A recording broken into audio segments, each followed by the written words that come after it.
सुख और दुख। एक दिन गौतम बुद्ध ने एक दुखी व्यक्ति को देखा। व्यक्ति बुद्ध के चरणों में गिरकर अपने दुख दूर करने का उपाय जानना चाहता था। गौतम बुद्ध ने उस व्यक्ति को अपने पास बिठाया और बोले, तुम व्यर्थ में चिंतित हो रहे हो। सुख दुख हमेशा नहीं रहते। मैं तुम्हें एक कथा सुनाता हूं, ध्यान से सुनो। किसी नगर में एक सेठ रहता था। वह बड़ा ही उदार और परोपकारी था। उसके दरवाजे पर जो भी आता था वह उसे खाली हाथ नहीं जाने देता था और दिल खोलकर उसकी मदद करता था। एक दिन उसके यहाँ एक आदमी आया। उसके हाथ में एक पर्चा था जिसे वह बेचना चाहता था। उसके पर्चे पर लिखा था, सदा न रहे। इस पर्चे को कौन खरीदता, लेकिन सेठ ने उसे तत्काल खरीद लिया और अपनी पगड़ी के एक छोर में बांध लिया। नगर के कुछ लोग सेठ से ईर्ष्या करते थे। उन्होंने एक दिन राजा के पास जाकर उसकी शिकायत की, जिससे राजा ने सेठ को पकड़वाकर जेल में डाल दिया। जेल में काफी दिन निकल गए। सेठ बहुत दुखी था, क्या करे, उसकी समझ में कुछ नहीं आ रहा था। एक दिन अकस्मात सेठ का हाथ पगड़ी की गांठ पर पड़ गया। उसने गांठ को खोलकर पर्चा निकाला और उसे पढ़ा। पढ़ते ही उसकी आंखें खुल गईं। उसने मन ही मन कहा, अरे तो दुख किस बात का। जब सुख के दिन सदा न रहे तो दुख के दिन भी सदा न रहेंगे। इस विचार के आते ही वह जोर से हंस पड़ा और बहुत देर तक हंसता रहा। जब चौकीदार ने उसकी हंसी सुनी तो उसे लगा, सेठ मारे दुख के पागल हो गया है। उसने राजा को खबर दी। राजा आया और उसने सेठ से पूछा, क्या बात है। सेठ ने राजा को सारी बात बता दी। उसने कहा, राजन, आदमी दुखी क्यों होता है। सुख दुख के दिन तो सदा बदलते रहते हैं। सुख और दुख तो जीवन के दो पहलू हैं। यदि आज सुख है तो हो सकता है कि कल हमें दुख का मुंह भी देखना पड़े। यह सुनकर राजा को बोध हो गया। उसने सेठ को जेल से निकलवाकर उसके घर भिजवा दिया। सेठ आनंद से रहने लगा, क्योंकि उसे ज्ञात हो गया कि सुख के साथ साथ दुख के दिन भी सदा नहीं रहते। कथा सुनकर व्यक्ति के मन का बोझ हल्का हो गया। उसने गौतम बुद्ध का आशीर्वाद लिया और अपने घर की ओर चल दिया। अंतरात्मा की आवाज। महात्मा बुद्ध अपने शिष्यों के प्रति बड़ा स्नेह रखते थे।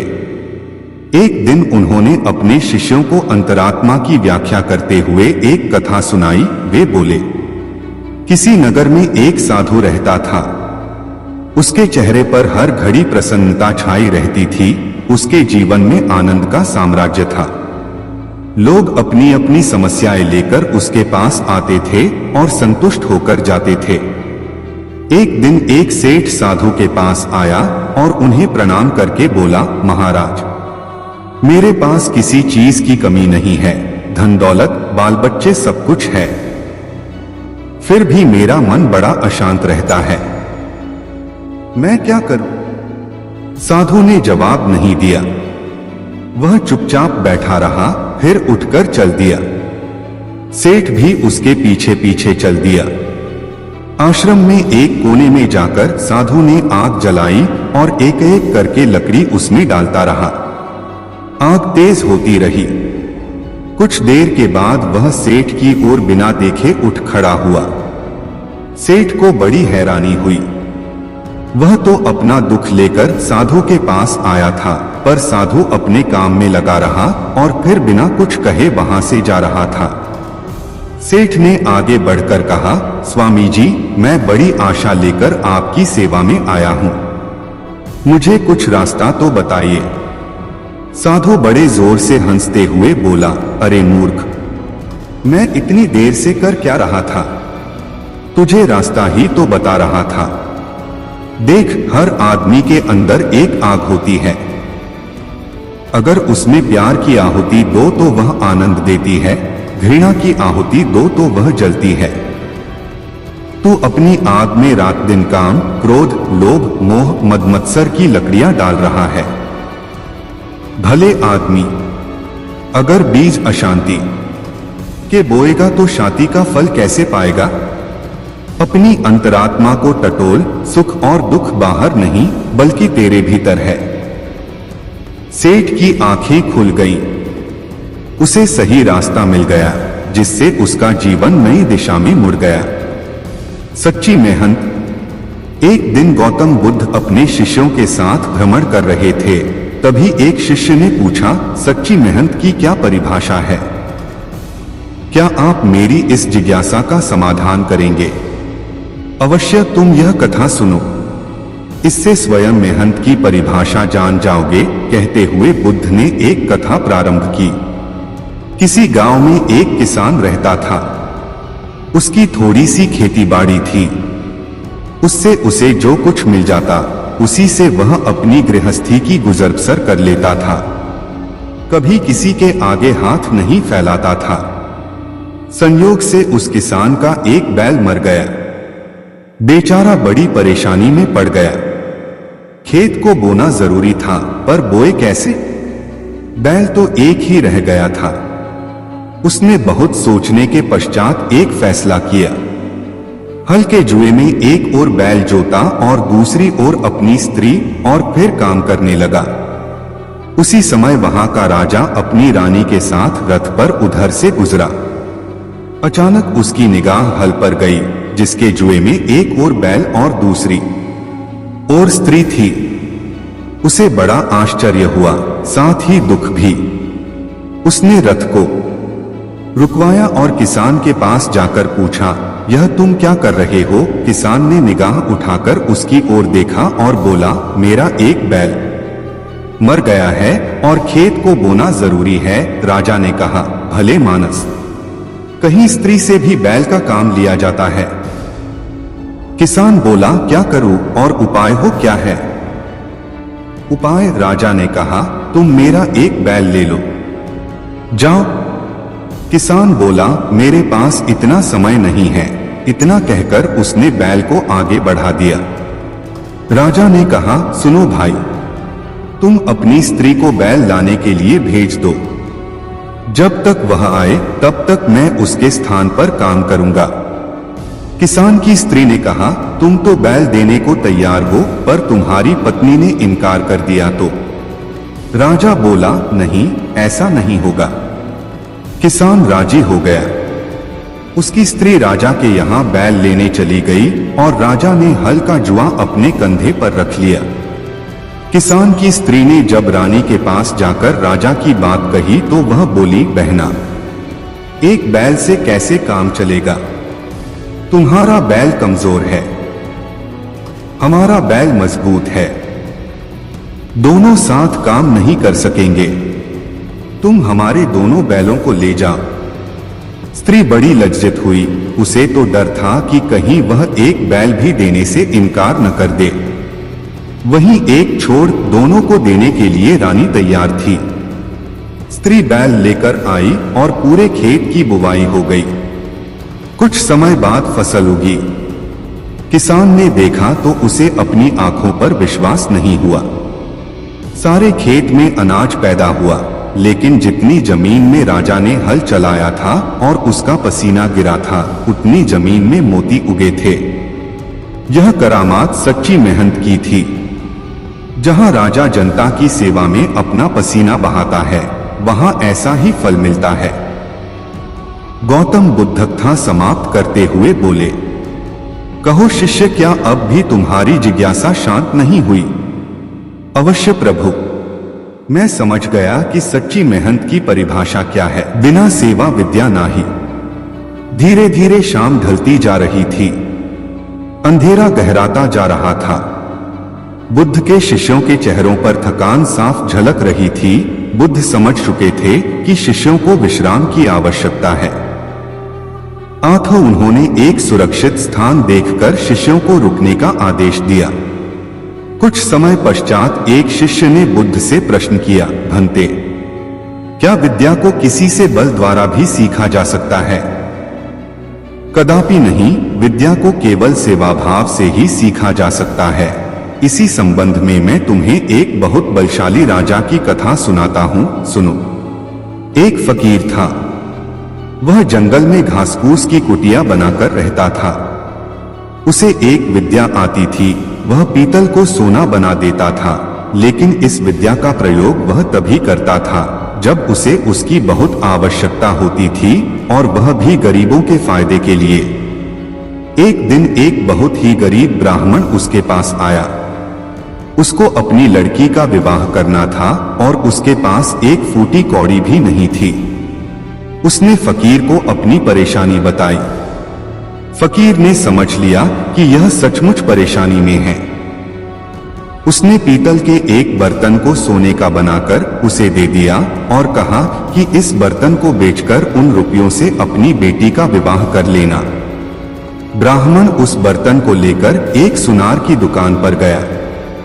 जब उसने सुनार को वह बर्तन दिखाया तो सुनार को संदेह हुआ। ऐसे फटेहाल आदमी के पास सोने का बर्तन हो न हो, यह राजा का ही है। सुनार उसे पकड़कर राजा के पास ले गया। राजा ने पूछा कि क्या बात है, तो उसने सारी बात सच सच बता दी। बात सुनकर राजा के मन में लालच आ गया। उसने सोचा फकीर को बुलाकर यह विद्या अवश्य सीखनी चाहिए। यह सोचकर उसने ब्राह्मण को तो छोड़ दिया, साथ ही अपने एक सिपाही से कहा कि जाओ और उस फकीर को पकड़कर ले आओ। सिपाही गया और थोड़ी देर में ही फकीर को लेकर आ गया। राजा ने कहा, फकीर, तुम पीतल को सोना बनाना जानते हो? फकीर बोला, जी हाँ। राजा ने कहा, यह विद्या हमें सिखा दो। फकीर निडरता से बोला, नहीं, मैं ऐसा नहीं कर सकता।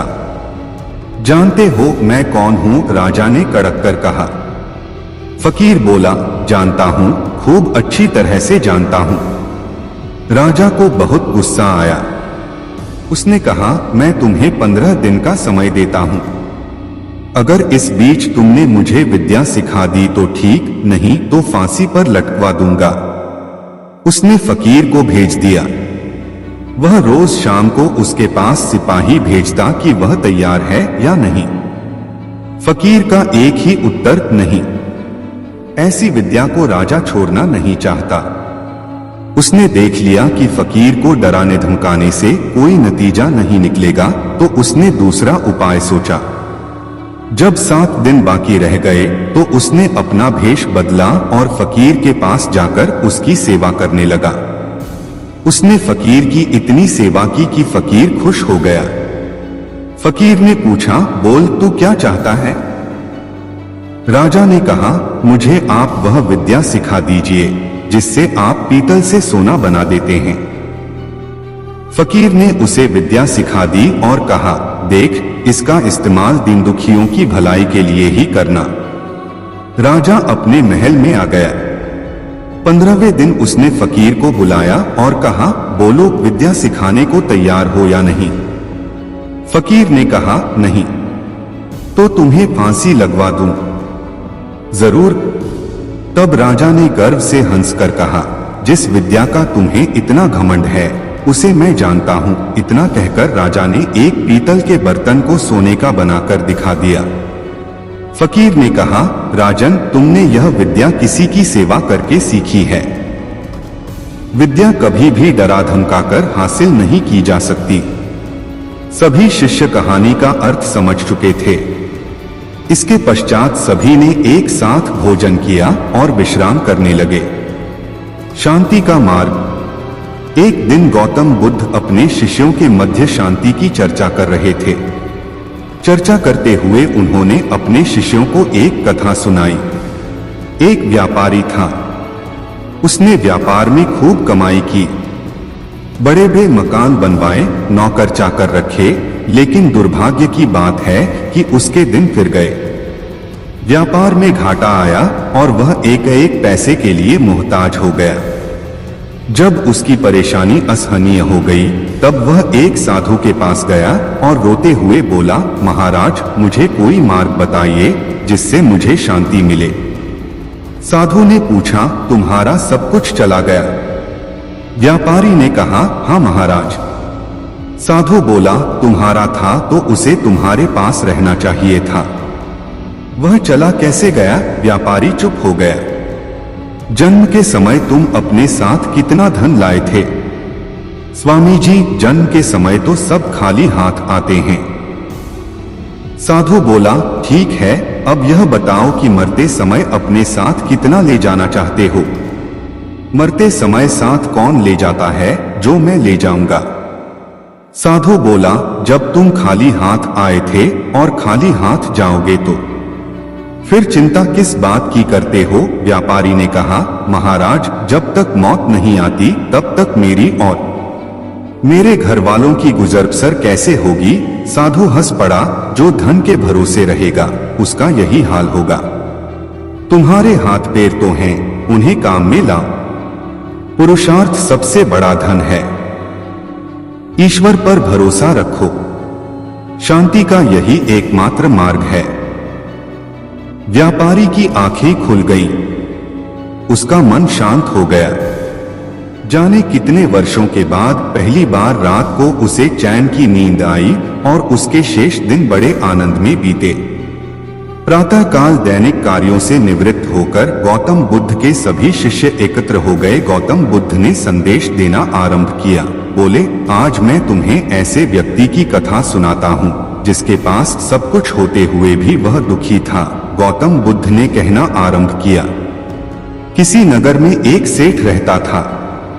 उसके पास लाखों की संपत्ति थी, बहुत बड़ी हवेली थी, नौकर चाकर थे। फिर भी सेठ के मन को शांति नहीं थी। एक दिन किसी ने उसे बताया कि अमुक नगर में एक साधु रहता है। वह लोगों को ऐसी सिद्धि प्राप्त करा देता है कि उससे मनचाही वस्तु मिल जाती है। सेठ उस साधु के पास गया और उसे प्रणाम करके निवेदन किया, महाराज, मेरे पास धन की कमी नहीं है, पर फिर भी मेरा मन बहुत अशांत रहता है। आप कुछ ऐसा उपाय बता दीजिए कि मेरी अशांति दूर हो जाए। सेठ ने सोचा कि साधु बाबा उसे कोई ताबीज दे देंगे या और कुछ कर देंगे जिससे उसकी इच्छा पूरी हो जाएगी, लेकिन साधु ने ऐसा कुछ भी नहीं किया। अगले दिन उसने सेठ को धूप में बिठाए रखा और स्वयं अपनी कुटिया के अंदर छाया में जाकर चैन से बैठा रहा। गर्मी के दिन थे। सेठ का बुरा हाल हो गया। उसको बहुत गुस्सा आया, पर वह उसे चुपचाप पी गया। दूसरे दिन साधु ने कहा, आज तुम्हें दिन भर खाना नहीं मिलेगा। भूख के मारे दिन भर सेठ के पेट में चूहे कूदते रहे। अन्न का एक दाना भी उसके मुंह में नहीं गया, लेकिन उसने देखा कि साधु ने तरह तरह के पकवान उसी के सामने बैठकर बड़े आनंद से खाए। सेठ सारी रात परेशान रहा। उसे एक क्षण को भी नींद नहीं आई। वह सोचता रहा कि साधु तो बड़ा स्वार्थी है। तीसरे दिन सवेरे ही उठकर उसने अपना बिस्तर बांधा और चलने को तैयार हो गया। तभी साधु बाबा उसके सामने आकर खड़े हो गए और बोले, सेठ, क्या हुआ?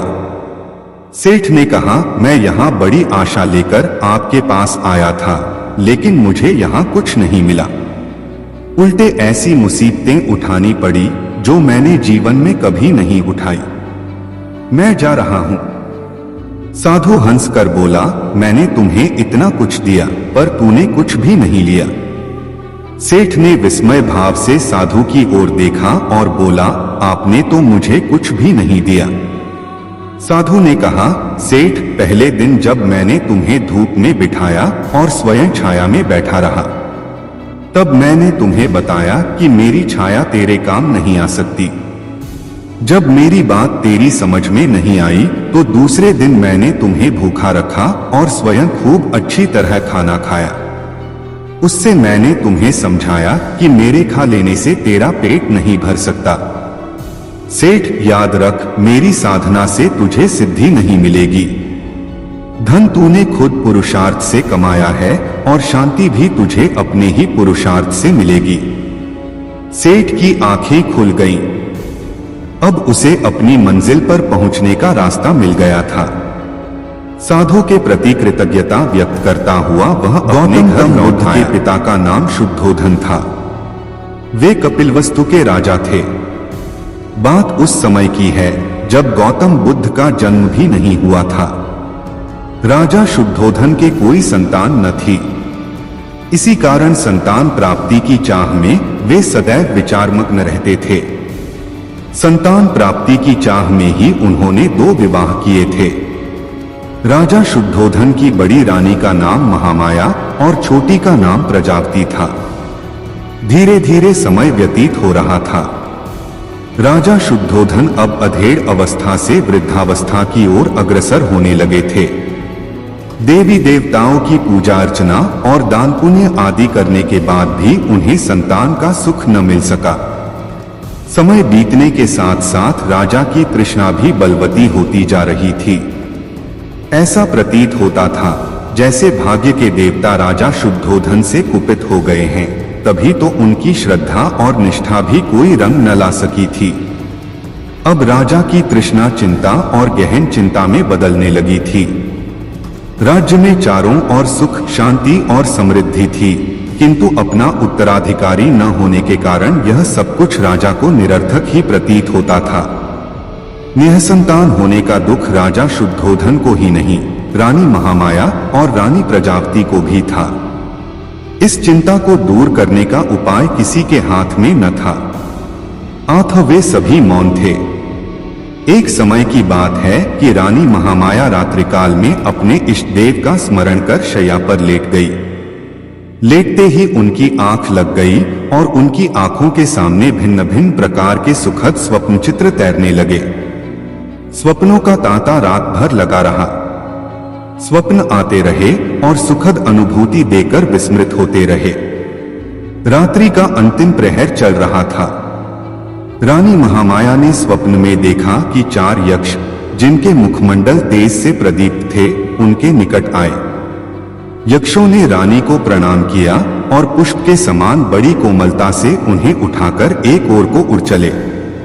जिस वायुमंडल से होकर यक्ष रानी को लेकर उड़ रहे थे, उसमें बड़ी मनमोहक सुगंध व्याप्त थी। इस भीनी भीनी सुगंध ने रानी के अंतर्मन को प्रफुल्लित कर दिया। यक्षों ने रानी महामाया को ले जाकर एक सर्वोन्नत पर्वत के शिखर पर बैठा दिया। वहां एक बहुत सुंदर आसन बना हुआ था। इस आसन पर विराजमान होकर रानी को बड़ा आत्मिक सुख मिला। रानी महामाया का तनमन प्रसन्नता से झूम रहा था। इसी बीच स्वर्गलोक में निवास करने वाली सुंदरता की प्रतिमूर्ति अप्सराएं वहां एकाएक प्रकट हुई। अप्सराओं ने करबद्ध हो शीश झुकाकर रानी को प्रणाम किया। देवी एक अप्सरा रानी से बोली, आपके स्नान का समय हो गया है, कृपया स्नान के लिए प्रस्थान कीजिए। रानी कुछ न बोली, उठकर उनके साथ चल दी। अप्सराएं रानी को ले मंगल गीत गाती हुई एक सरोवर के पास पहुंची। सरोवर अत्यंत सुंदर था और उसमें श्वेत कमल पुष्प शोभायमान थे। अप्सराओं ने रानी को ले जाकर सरोवर के मध्य खड़ा कर दिया और मलमल कर स्नान कराने लगी।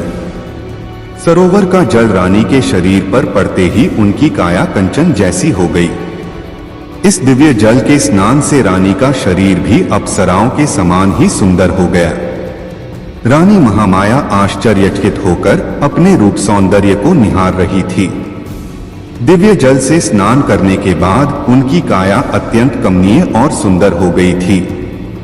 शरीर पर पड़ी हुई झुर्रियां भी पूरी तरह मिट चुकी थीं। उन्हें ऐसा लगा था मानो उनका यौवन दिव्य रूपराशि के साथ पुनः लौट आया है। उनका मन मुदित था। स्नान के बाद अप्सराओं ने रानी को अत्यंत सुंदर और बहुमूल्य वस्त्र पहनाए। भिन्न भिन्न प्रकार के आभूषणों से उनका श्रृंगार किया। इसके बाद अप्सराएं रानी को एक श्वेत मरमरी महल में ले गईं। विभिन्न प्रकार से उनका स्वागत सत्कार किया गया। एक अप्सरा अपने हाथों में दिव्य सामग्री से भरा थाल लेकर प्रकट हुई। उस खाद्य सामग्री से स्वादिष्ट सुगंध उठ रही थी। उसने खाद्य सामग्री रानी के सामने प्रस्तुत की। जब रानी ने उसका स्वाद चखा तो उनका तनमन आह्लादित हो उठा। दिव्य खाद्य सामग्री खिलाने के बाद अप्सराएं रानी महामाया को महल के एक दूसरे कक्ष में ले गई। उस कक्ष में एक पुष्पसेज सजी हुई थी।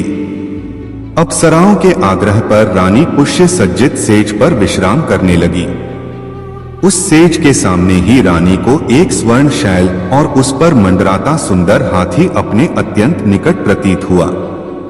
हाथी ने कमल पुष्प से रानी के दाएं अंग पर धीरे से प्रहार किया और फिर लघु से लघुतर स्वरूप धरकर वह एकाएक रानी के गर्भ में समा गया।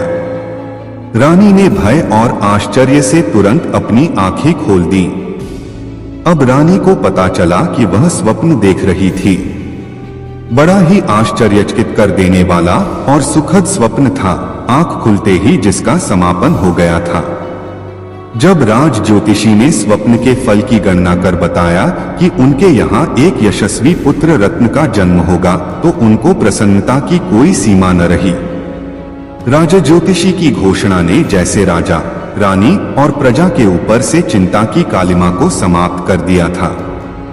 राजमहल में छाया सन्नाटा धीरे धीरे सिमटने लगा। ज्यों ज्यों रानी महामाया का गर्भकाल पूर्ण होने की ओर अग्रसर हो रहा था, त्यों त्यों राजमहल में प्रसन्नता बढ़ती जा रही थी। अब गर्भकाल लगभग पूर्ण होने को था। उस काल की प्रथा के अनुसार रानी अपने प्रथम शिशु को अपने माता पिता के गृह पर ही जन्म देती थी। इसे अत्यंत शुभ माना जाता था। ऐसा ही विचार कर रानी महामाया को उनके माता पिता के पास भेजने की व्यवस्था की गई, ताकि वे प्रथम शिशु को वहीं पर जन्म दे सकें। राजा की आज्ञा से एक सुंदर रथ को फूलमालाओं और मोतिनियों से सुसज्जित किया गया। उस रथ में रानी के साथ उनको प्रिय दासियां और परिचारिकाएं बैठीं। रथ के आगे आगे 6 घोड़ों पर सवार योद्धा सैनिक चले और इसी प्रकार पीछे भी घुड़सवार सैनिक चले। धीरे धीरे रानी का यह काफिला आगे बढ़ा जा रहा था कि लुम्बिनी वन के निकट रानी को तीव्र प्रसव पीड़ा होने लगी। परिचारिकाओं के कहने पर रथ को लुम्बिनी वन में ही एक उचित स्थान देखकर रोक दिया गया। वैशाख मास की पूर्णिमा थी। गगन पर पूर्ण चंद्र जगमगा रहा था। लुम्बिनी वन का कोना कोना जैसे पूर्णिमा की शीतल चांदनी में अपनी मधुरिमा के साथ शोभायमान हो रहा था। इस वैशाख पूर्णिमा को जैसे सदियों से लुम्बिनी वन में इस महान घटना के घटने की ही प्रतीक्षा थी, और प्रतीक्षा की घड़ियां धीरे धीरे समाप्त होती जा रही थीं। यह घटना ईसा से लगभग 564 वर्ष पूर्व की है। रानी महामाया प्रसव पीड़ा से आकुल लुम्बिनी वन में पुष्पों से आच्छादित वृक्ष के नीचे विश्राम कर रही थी। परिचारिकाएं उनकी तरह तरह से सेवा शुश्रूषा कर रही थीं। प्रकृति द्वारा निर्धारित शुभ घड़ी और शुभ पलों में रानी महामाया ने एक सुंदर स्वस्थ शिशु को जन्म दिया। शिशु के जन्म की शुभ सूचना अविलंब कपिलवस्तु भेज दी गई। कपिलवस्तु में राजा शुद्धोधन और रानी प्रजापति के हर्ष की सीमा न थी। पूरा राजमहल विभिन्न प्रकार के मोतियों, मणिकों और दीपमालाओं से सज्जित किया गया। राजा शुद्धोधन और रानी प्रजापति ने पुत्र प्राप्ति से प्रसन्न होकर निर्धनों और ब्राह्मणों को खुले हाथों से दान देना प्रारंभ कर दिया। राजा ने अपनी प्रिय पत्नी महामाया और नवजात शिशु को लुम्बिनी वन से कपिलवस्तु बुला लिया था। राजमहल में उनका बड़े हर्ष के साथ स्वागत किया गया। एक दिन असित ऋषि दरबार में पधारे। राजा शुद्धोधन ने ऋषि का यथायोग्य स्वागत सत्कार किया और नवजात शिशु को आशीर्वाद देने का आग्रह किया। राजन असित ऋषि बोले, आपके पुत्र का भविष्य बड़ा उज्जवल प्रतीत होता है। आपकी कृपा का फल है। बोले ऋषिदेव, या शिशु को अपना आशीर्वाद दीजिए। राजन, यह शिशु आगे चलकर आपके शाक्य वंश का नाम विश्व भर में फैला देगा और किसी के आशीर्वाद की नहीं बल्कि संसार को इसके आशीर्वाद की आवश्यकता पड़ेगी, कहकर असित ऋषि ने शिशु के मस्तक ऋषि का आशीर्वाद और वक्तव्य सुनकर राजा शुद्धोधन को बड़ी प्रसन्नता हुई। उन्होंने बहुत सा धन शिशु के ऊपर न्योछावर करके निर्धनों में वितरित कर दिया। बड़े हर्ष और प्रसन्नता के वातावरण में शिशु के नामकरण संस्कार का समारोह आयोजित किया गया। शिशु राजकुमार के लिए सिद्धार्थ नाम उपयुक्त माना गया। जब से सिद्धार्थ का जन्म हुआ था, राजमहल के वातावरण में एक अनोखी सी प्रसन्नता का भाव समाहित था। चारों ओर जैसे शिशु सिद्धार्थ का स्पर्श कर मंद सुगंध समीर के झोंके राजमहल में अटखेलियां कर रहे थे। काल की गति बड़ी बलवान होती है और कोई इसे सरलता से नहीं समझ सकता। राजमहल में प्रसन्नता की बयारें बहाकर संभवतः काल कोई विडंबना रच रहा था, तभी तो राजमहल की प्रसन्नता उसे फूटी आंख न सुहा रही थी। कपिलवस्तु के राजमहल में अभी प्रसन्नता और हर्ष का समारोह पूर्ण भी न हुआ था कि काल की गति रुक गई। शिशु सिद्धार्थ की माता रानी महामाया की तबीयत बिगड़ने लगी। रानी महामाया ने शिशु सिद्धार्थ को रानी प्रजापति की गोद में डालते हुए कहा, बहन, संभवतः अब मैं न बचूंगी। नहीं दीदी, ऐसा न कहिए, रानी प्रजापति विलाप करते हुए बोली। प्रजा, मेरी बहन, कृपया शांत हो जाइए और ध्यान से मेरी बात सुनिए। रानी महामाया ने प्रजापति को शांत करते हुए कहा, मेरे पास अधिक समय नहीं है। कहिए दीदी, कहिए, मैं आपकी हर आज्ञा का पालन करूंगी। प्रजा, आज्ञा नहीं, अनुरोध है, कहिए तो दीदी। राजकुमार सिद्धार्थ का अपने पुत्र के समान पालन पोषण करना। मैं इसे तुम्हारे सुपुर्द कर रही हूँ। यह कहते कहते महामाया की आंखें मूंदने लगी और गर्दन और निर्धन का हृदय। राजा शुद्धोधन राजकुमार के लिए वैभव विलास के जितने साधन जुटा रहे थे, उतने ही वे उससे विमुख होते जा रहे थे। एक दिन सिद्धार्थ का बाल सखा बसंतक सिद्धार्थ से बोला, राजकुमार, आपके माता पिता आपसे कितना प्रेम और स्नेह करते हैं। उन्होंने आपके लिए संसार में लगभग सभी सुख उपलब्ध करा दिए हैं। बसंतक सिद्धार्थ बोले, संसार के सभी माता पिता अपनी संतान से प्रेम और स्नेह करते हैं। जिनके माता पिता की जितनी सामर्थ्य होती है, वे अपनी संतान को सुख सुविधाएं उपलब्ध कराते हैं, किंतु यहाँ पर एक गंभीर प्रश्न उठता है। वह क्या? संसार में सभी लोग एक समान क्यों नहीं हैं? किसी के पास धन की मात्रा इतनी अधिक है कि वह इसे कहां खर्च करे नहीं समझ पाता, जबकि दूसरी ओर किसी के पास इतना भी धन नहीं है कि 2 रोटी जुटा सके। संसार में यह अन्याय क्यों? बसंतक, यह तो विधाता की लीला है। राजकुमार, यह कहकर बसंतक तो मौन हो गया, किंतु राजकुमार सिद्धार्थ गहरे सोच में पड़ गए। राजकुमार सिद्धार्थ संसार के सभी वैभव विलास के प्रति विरक्ति का भाव रखते थे। यह देखकर राजा शुद्धोधन चिंतित हो उठे। उन्हें असित ऋषि और राज ज्योतिषी की भविष्यवाणी याद आने लगी। राजा शुद्धोधन को लगा कि राजकुमार सिद्धार्थ में सम्राट की अपेक्षा संत के गुण अधिक हैं। कहीं वह राज्य का त्याग कर संन्यास ही न ग्रहण कर ले। यह सोचकर राजा चिंतित हो उठे। अब राजा ने ऐसा कोई उपाय करने का निश्चय किया जिससे सिद्धार्थ पूरी तरह सांसारिक हो सके। अतः इस विषय में उन्होंने रानी प्रजापति से भी गहन विचार विमर्श किया। कुछ समय पश्चात रानी प्रजापति बोली, महाराज, राजकुमार सिद्धार्थ को सामान्यतः वैभव विलास की कोई भी सामग्री अपनी ओर आकर्षित नहीं कर पाई। अब अंतिम अस्त्र के रूप में केवल एक ही उपाय है। कैसा अंतिम अस्त्र और कैसा उपाय महारानी? राजा शुद्धोधन उत्सुकता से बोले, अपनी बात पूरी तरह से स्पष्ट करो।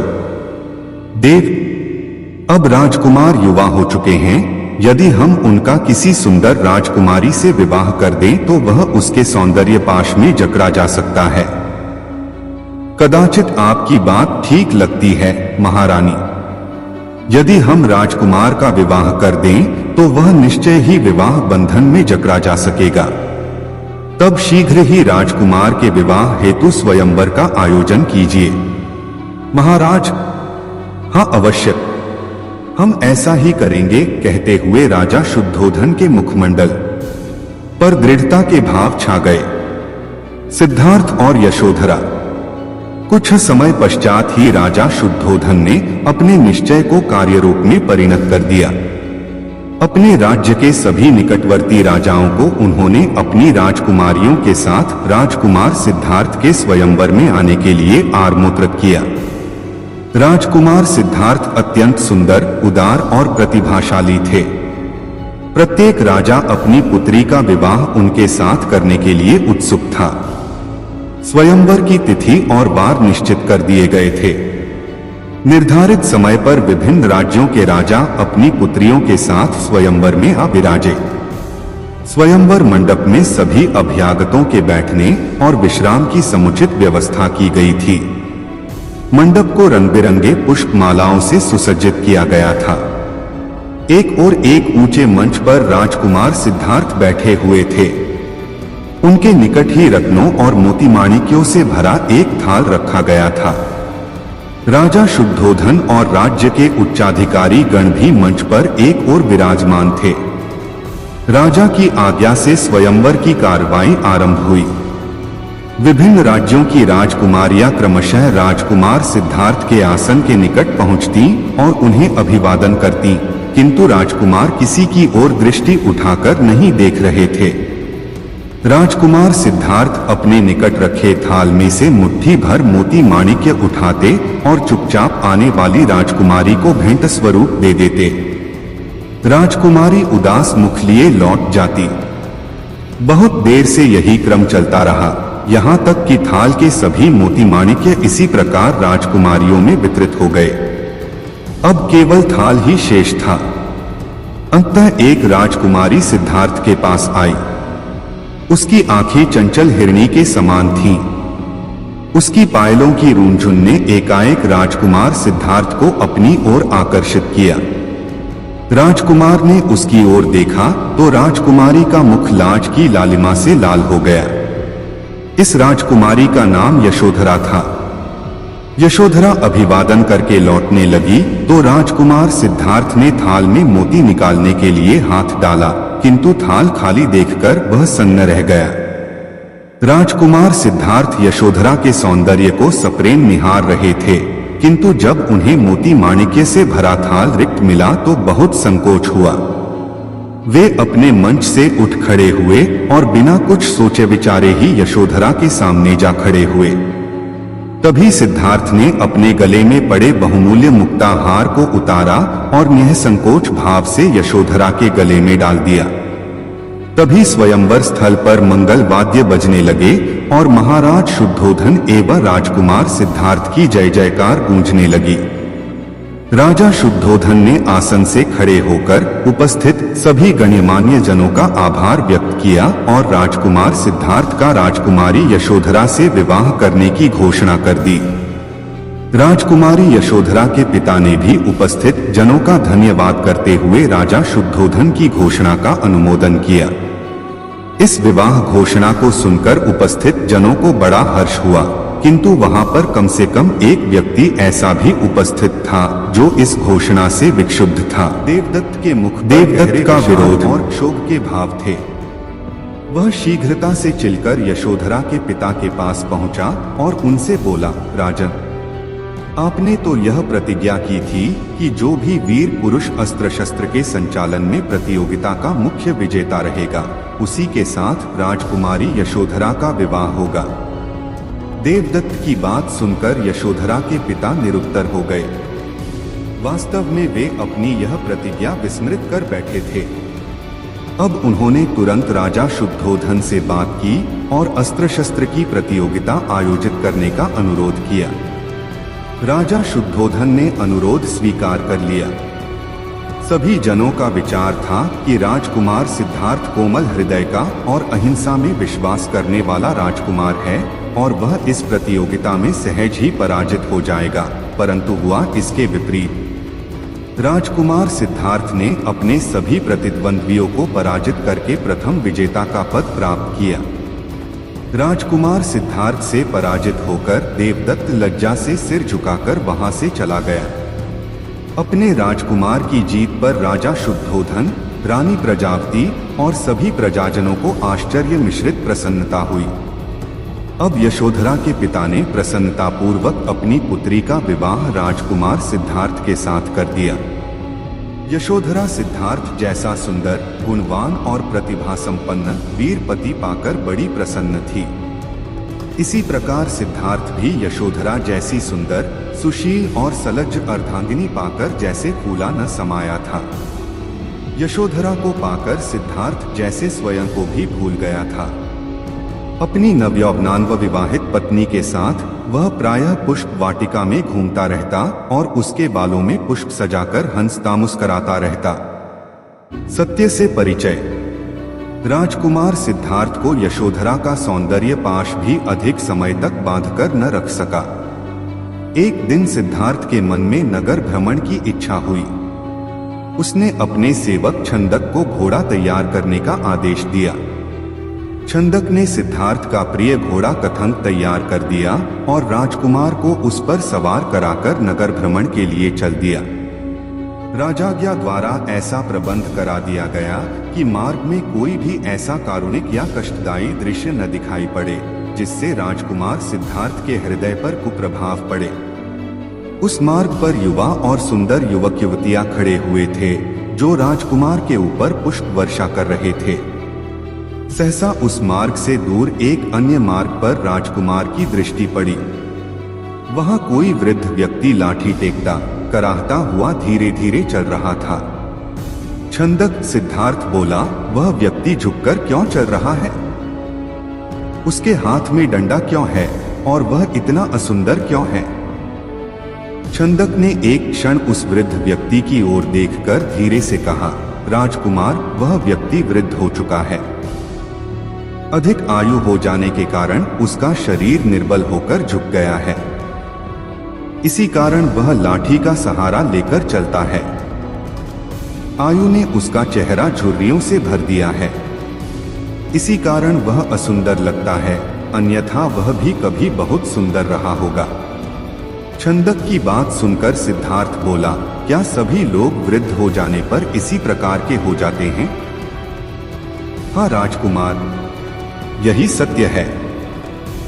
इस सत्य का परिचय पाकर राजकुमार उसे अपने भविष्य की इस असहाय दशा की कल्पना से ही गहरा आघात लगा। सिद्धार्थ ने नगर भ्रमण करना निरस्त कर राजमहल लौट चलने की इच्छा प्रकट की। महल में आकर जब छंदक ने राजा शुद्धोधन और रानी प्रजापति से मार्ग की घटना बताई तो उन्हें बड़ी चिंता हुई। उन्होंने राजकुमार के मनोरंजन के लिए नृत्य और गायन का आयोजन कराया और यशोधरा को राजकुमार का मन बहलाने के उपाय करने को कहा। मृत्यु ही अटल सत्य। एक दिन पुनः राजकुमार सिद्धार्थ को नगर भ्रमण की इच्छा हुई। राजकुमार के आदेश पर छंदक ने रथ तैयार किया और सिद्धार्थ को लेकर नगर भ्रमण को चल पड़ा। बहुत सावधानी के बाद भी मार्ग में एक करुणाजनक दृश्य दिखाई पड़ ही गया। वह व्यक्ति रोग की अधिकता के कारण निर्बल हो गया था। वह कांपता कराहता एक ओर को चल रहा था। उसे कराहते देख सिद्धार्थ ने पूछा, इस व्यक्ति को क्या कष्ट है?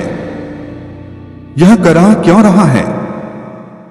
राजकुमार, यह व्यक्ति कभी बहुत शक्तिशाली था, किंतु रोग ने इसे निर्बल बना दिया है और रोग के कष्टों के कारण ही यह कराह चिल्ला रहा है।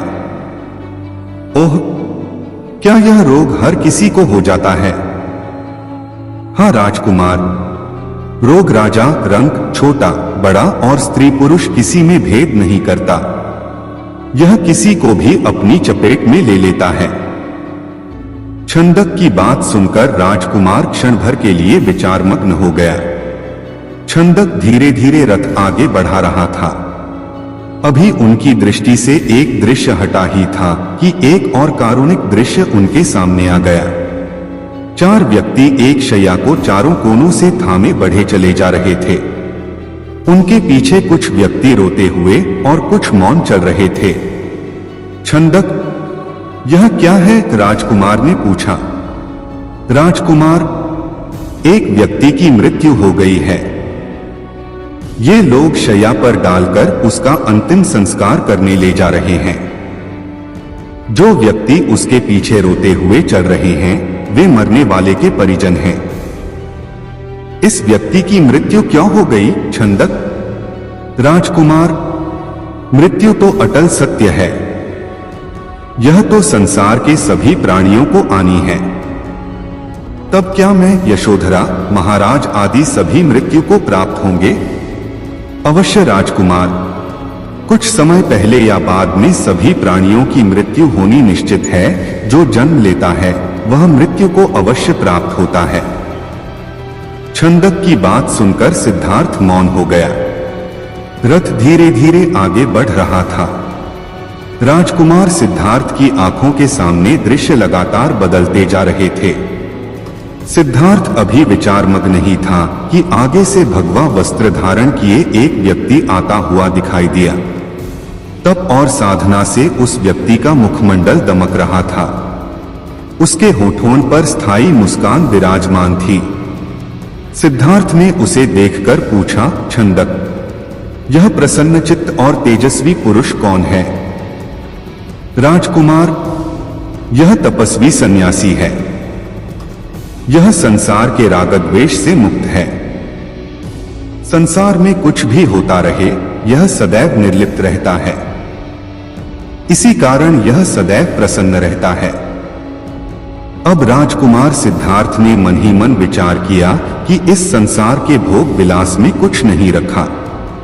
अब मैं भी इस संसार में निर्लिप्त होकर सन्यासी ही बनूंगा। यह विचार कर उसे कुछ संतुष्टि मिली। राजकुमार सिद्धार्थ ने मन ही मन ठान लिया था कि अब उन्हें भी संसार का मोह त्याग कर सन्यासी हो जाना है। सांसारिक सुख, ऐश्वर्य और वैभव विलास में जीवन को व्यर्थ नष्ट करना उचित नहीं है। संसार के रिश्ते नातों और वैभव प्रदर्शन से उन्हें गहन विरक्ति होने लगी। इसी विरक्ति ने उनके अंतर से संसार की प्रत्येक जड़ चेतन वस्तु व्यक्ति से मोह को निकालकर बाहर किया।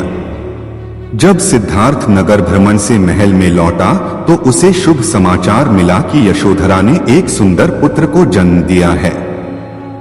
इसी उपलक्ष्य में सारे महल में मंगल गीत गाए जा रहे थे और महल को ही नहीं, राज्य भर को तरह तरह से सजाया जा रहा था। महाराज शुद्धोधन और महारानी प्रजापति की प्रसन्नता की कोई सीमा न थी, किंतु इस शुभ समाचार को सुनकर भी राजकुमार सिद्धार्थ ने कोई प्रतिक्रिया व्यक्त न की। ऐसा लगता था कि उनके मन में निर्लिप्तता की भावना अपनी जड़ें जमा चुकी थी। सांसारिकता से उनका पूर्णतया मोह भंग हो गया था। राजमहल में तरह तरह के उत्सव और नृत्य गान के आयोजन हो रहे थे, किंतु किसी भी आयोजन में सिद्धार्थ का मन न लगा। सिद्धार्थ को पुत्र होने की न तो प्रसन्नता हुई और न ही शोक हुआ। जब शिशु का नामकरण किया गया तो वे मौन ही रहे, निर्लिप्त ही रहे। शिशु का नाम राहुल रखा गया। राहुल अभी अत्यंत छोटा ही था कि सिद्धार्थ ने गृह त्याग कर सत्य की खोज में निकलने का निर्णय किया। यह आषाढ़ की पूर्णिमा थी। चांद पृथ्वी पर अपनी शीतल छटा बिखेर रहा था। सिद्धार्थ ने औतम बार राहुल और यशोधरा की ओर देखा और राजमहल छोड़कर बाहर निकल आए। सिद्धार्थ ने अपने सेवक छंदक को निद्रा से जगाया और रथ तैयार करने को कहा। छंदक ने सोचा, संभवत स्वामी इस समय भ्रमण करने की इच्छा रखते हैं। उसने तुरंत रथ तैयार कर दिया। रथ में सवार होकर सिद्धार्थ ने खंदक को वन की ओर चलने को कहा।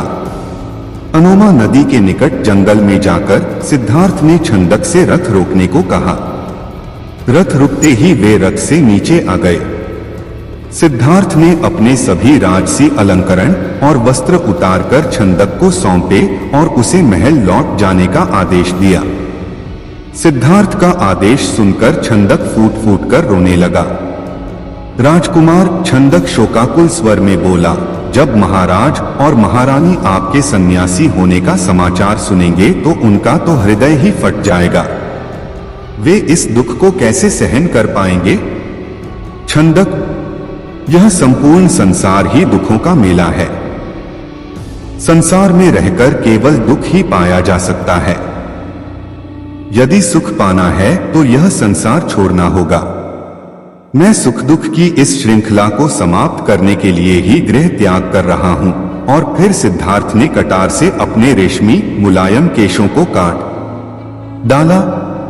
छंदक को उन्होंने समझाते हुए कहा, छंदक, माता पिता को मेरा प्रणाम कहना और कहना कि संसार के दुखों कष्टों को समाप्त करके मुक्ति का मार्ग खोजने के लिए ही मैं गृह त्याग कर रहा हूँ। और इसके बाद सिद्धार्थ ने छंदक को महल लौट जाने का आदेश दिया। सिद्धार्थ के आदेश पर छंदक शोकनिमग्न हो राजकुमार को प्रणाम करके राजमहल की ओर लौट चला। छंदक ने राजमहल में लौटकर राजकुमार सिद्धार्थ के गृह त्याग की सूचना दी तो महाराज शुद्धोधन और महारानी प्रजापति का दुख से बुरा हाल हो गया। यशोधरा तो नीर बहाती हुई विलाप कर उठी। राजा शुद्धोधन के मुख से निकला, आज विद्वान पंडितों और ज्योतिषियों की भविष्यवाणी सत्य हो गई। मेरा प्रिय पुत्र गृह त्याग कर लोक का कल्याण करने के लिए सन्यासी बनने को निकल पड़ा। उसे मेरे अनेकों प्रयास भी न रोक पाए। यशोधरा ने अपने पति के राजसी अलंकरणों के त्याग की बात सुनकर अपने शरीर से सभी अलंकरण त्याग दिए, केवल सुहाग चिन्हों को ही शरीर पर धारण किया। यहाँ तक कि पृथ्वी पर सोना और पत्तल पर खाना उसने अपना नियम बना लिया। राजकुमार सिद्धार्थ के गृह त्याग से राजमहल में शोक का सन्नाटा छा गया। राजमहल का वाद्य संगीत और पायल की रुनझुन भी न जाने कहां खो गई। साधना की ओर राजकुमार भ्रमण करते हुए मगध की राजधानी राजगृह के निकट पहुंचे। राजगृह के निकट पहाड़ की अनेक कंदराएं थीं। सिद्धार्थ ने इन्हीं कंदराओं को अपना बसेरा बनाया। इन कंदराओं में एक मर्मज्ञ आचार्य आलाड़ साधनारत रहते थे। सिद्धार्थ ने आचार्य आलाड़ से ही साधना के गूढ़ रहस्य प्राप्त किए और उनके निर्देश पर ही तपश्चर्या में जुट गए। यहाँ पर उन्होंने कठोरता पूर्वक नियम संयम का पालन करते हुए तपश्चर्या आरंभ कर दी। वे साधना में इतना रत हो जाते थे कि उन्हें अपने तनमन की भी कोई सुध-बुध न रहती थी। इस कठोर साधना से उनका बलिष्ठ शरीर धीरे धीरे निर्बल होने लगा, किंतु उन्होंने अपनी तपश्चर्या जारी रखी। किंतु इतना कुछ होने पर भी उनके मन को तनिक भी शांति प्राप्त न हो सकी। इसके विपरीत यहाँ उन्हें और भी अधिक उद्विग्नता ने घेर लिया। उस समय मगध का सम्राट बिंबसार था। जब सम्राट ने यह सुना कि कपिलवस्तु का राजकुमार राजपाट त्याग पहाड़ों की कंदराओं में साधना कर रहा है, तो उन्हें बड़ी उत्सुकता हुई कि उनके दर्शन किए जाएं। एक दिन सम्राट बिंबसार सिद्धार्थ के दर्शन करने वहां आ पहुंचा। सम्राट ने सिद्धार्थ को देखा कि राजकुमार का शरीर बड़ा कोमल और सुंदर है। उन्हें सिद्धार्थ पर दया आने लगी। सिद्धार्थ को सम्राट के आने का आभास मिला तो उन्होंने आंखें खोलकर उन्हें प्रणाम किया और वहां आने का कारण पूछा। सम्राट बोले, राजकुमार, इतने कोमल शरीर से इतनी कठोर साधना करना तो अपने ही शरीर पर अन्याय करना होगा। यदि राज्य सुख की आवश्यकता है तो मेरे साथ महल में चलो। सम्राट, यदि मैं राज्य सुख चाहता तो राजमहल का त्याग ही क्यों करता। मेरी इच्छा स्थायी सुख, स्थायी शांति प्राप्त करने की है। ठीक है कुमार, जब तुम अपने उद्देश्य में सफलता प्राप्त कर लो तो एक बार मुझे दर्शन देने अवश्य आना, कहकर सम्राट के निकट से चले गए। घोर तपश्चर्या अपनाने पर भी आचार्य आलाड़ के निकट रहकर घोर तपश्चर्या अपना उन्होंने वह स्थान छोड़ दिया। वहां से चलकर वे उस समय के सुप्रसिद्ध ऋषि अलारकालम के आश्रम में जा पहुंचे। इस आश्रम में नियम संयम से तो रहना ही पड़ता था। इसके अलावा यहाँ अध्ययन अध्यापन की भी विशेष सुविधा थी। इस आश्रम में रहते हुए सिद्धार्थ ने वेद, उपनिषद और दर्शन शास्त्र का गहरा अध्ययन किया। यह प्राप्त करने पर भी उन्हें ऐसा प्रतीत होता था कि जैसे उनका मन अतृप्त है। अतः उन्होंने यह आश्रम भी छोड़ दिया। इसके बाद वे उदक रामपुत्र नामक ऋषि के आश्रम में जा पहुंचे। यहीं पर उन्हें गौतम नाम मिला। यहाँ सभी लोग इन्हें सिद्धार्थ की बजाय गौतम नाम से संबोधित करते थे। यहाँ भी उन्हें शांति प्राप्त न हो सकी। अंततः वे उरुबेला नामक स्थान पर जा पहुंचे। यहाँ पर उनके साथ 5 ब्रह्मचारी भी हो लिए। यहाँ उन्होंने 6 वर्ष तक निराहार रहकर कठोर तपस्या की। इस तरह उनका शरीर हड्डियों का ढांचा मात्र रह गया।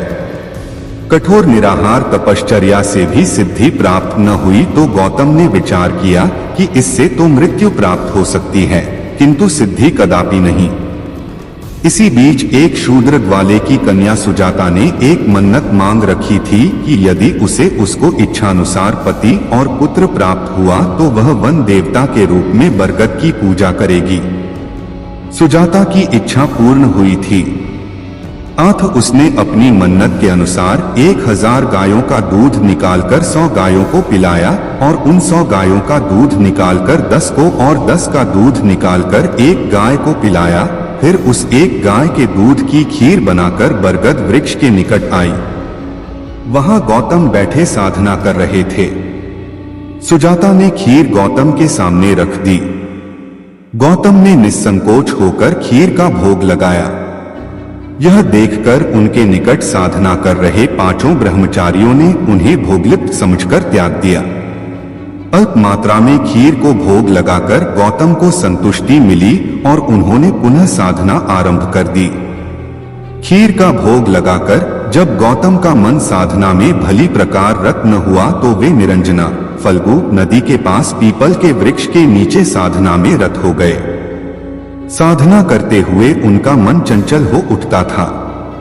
उन्हें कभी अपने माता पिता, कभी पत्नी पुत्र तो कभी राजमहल आकर्षित करने लगते, किंतु उन्होंने संयम न छोड़ा।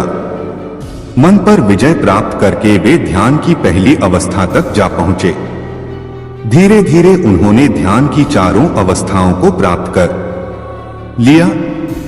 अब भूत भविष्य सभी उनके सामने चलचित्र के समान प्रकट होने लगे थे।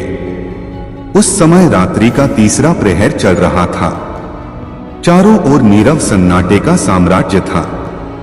उस गहन शांति के बीच गौतम को अपने अंतर में एक अनूठा प्रकाश जगमगाता प्रतीत हुआ।